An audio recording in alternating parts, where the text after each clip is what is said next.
इंदौर के सदर बाजार थाना क्षेत्र में जमीन विवाद को लेकर हुए खूनी संघर्ष में 55 वर्षीय बुजुर्ग की मौत के मामले में पुलिस द्वारा 4 बदमाशों को गिरफ्तार कर लिया गया है, जिनसे एक बदमाश पर 5 से अधिक अपराध दर्ज हैं।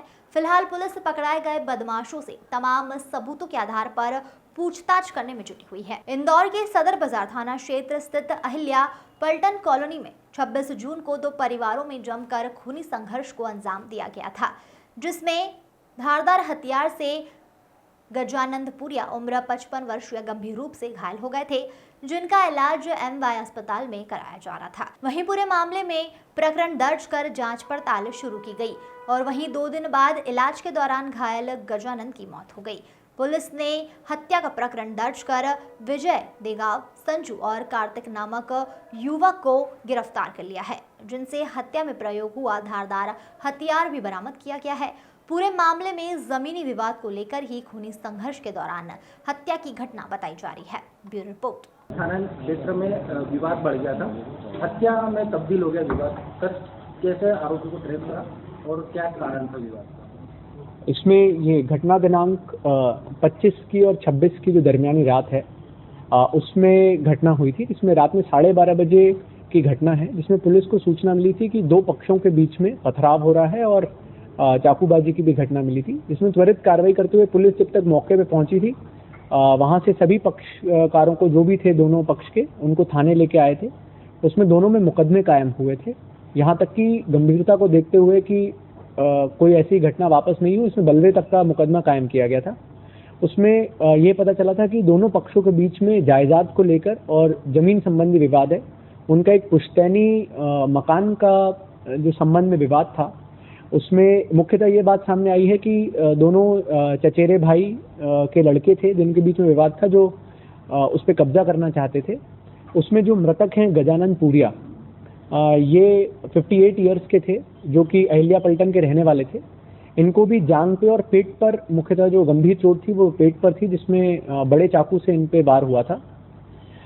इसमें जो आरोपी हैं, 4 आरोपी, जिनको अब क्योंकि उनकी डेथ हुई, अनफॉर्चुनेटली उनका इलाज चल रहा था एमवायएच और उसके बाद सुयश अस्पताल में, पर उनकी डेथ हो गई, तो उसके बाद इसमें धारा बढ़ाकर इसमें 302 की धारा लगाई गई है।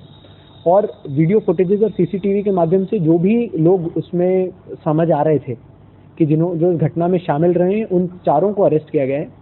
इसमें अरेस्ट करने में विशेष भूमिका जो थाना प्रभारी सदर बाजार हैं और उनकी टीम की रही है, क्योंकि ये सभी आरोपी घटना के बाद से ही फरार हो गए थे, क्योंकि सभी को लग रहा था कि गंभीर अपराध है और पुलिस इस पर कार्रवाई करेगी। अब तब उस समय नॉन अरेस्टेबल सेक्शंस में थे, इसलिए अरेस्ट नहीं कर सकते थे सुप्रीम कोर्ट की गाइडलाइंस के अंतर्गत, पर ये फरार हो गए थे। ऐसी सूचना मिल रही थी कि उज्जैन गए हैं और उज्जैन से आगे की तरफ भगने की इनकी योजना है। तभी से 2 दिन से टीम बाहर निकली हुई थी और जैसे ही पता चला कि इसमें उसकी हालत गंभीर होती जा रही है और उसकी गंभीरता बढ़ गई है, तो तत्काल उज्जैन से फिर इनको ट्रैक करना शुरू किया। उज्जैन में एक मोबाइल नंबर मिला जो कि चालू था। उस मोबाइल नंबर को पर कोई और इस्तेमाल कर रहा था, तो वो मोबाइल वहाँ किसी थर्ड पर्सन को दे गए थे। उसके माध्यम से जो वहाँ सीसीटीवी फुटेजेस मिले हैं, वहाँ पर जो बस स्टैंड की फुटेजेस मिले हैं, उसके माध्यम से और आगे गई टीम। तो फिर उसके आगे से जाके इनको पूछताछ के लिए लेके आए थे और पूछताछ के बाद लेके आने के बाद जो यहाँ के फुटेजेस थे, इनके पूरे मोबाइल के कारण जो लोकेशंस मिली थी, उससे पता चला कि हाँ, ये उस दिन घटनास्थल पे मौजूद थे। इनके द्वारा जो हथियार भी प्रयोग किए गए थे, उनको बरामद किया गया है। इसमें 4 लोग मुख्यतः आरोपी बने हैं। एक का नाम है विजय, दूसरे का नाम है देवांग, तीसरे का नाम संजू और चौथे का नाम कार्तिक। इसमें जो है ये सभी आपस में भाई हैं और दोनों के बीच में विवाद था। और यहाँ यह बताना भी जरूरी है कि इनके जो आरोपी हैं, इनको भी चोट आई थी। दूसरे पक्ष के द्वारा भी हमला किया गया था, तो इनको चोट आई थी, तो दूसरे पक्ष के तरफ से भी इन पे मुकदमा कायम किया गया है इनकी तरफ से। इनके आपराधिक रिकॉर्ड जब हमने निकलवाए तो पता चला कि जो इसमें मुख्य आरोपी है विजय, उसके ऊपर 5 अपराध पंजीबद्ध हैं, जिसमें चाकूबाजी का, मारपीट का, महिलाओं के साथ गलत हरकत करने का, बलात्कार करने का, ये अपराध पहले से शामिल हैं। और अब इसमें जो 302 वाला एक अपराध है, ये है। क्योंकि इसमें पहले अपराध 2 साल से इनके बीच में बहुत विवाद नहीं हुआ था, इसलिए वर्तमान में ये बॉन्ड ओवर में नहीं थे, क्योंकि 2 साल की अवधि में बॉन्ड ओवर ऑटोमेटिकली समाप्त हो जाते हैं, जो उसकी सीमा रहती है।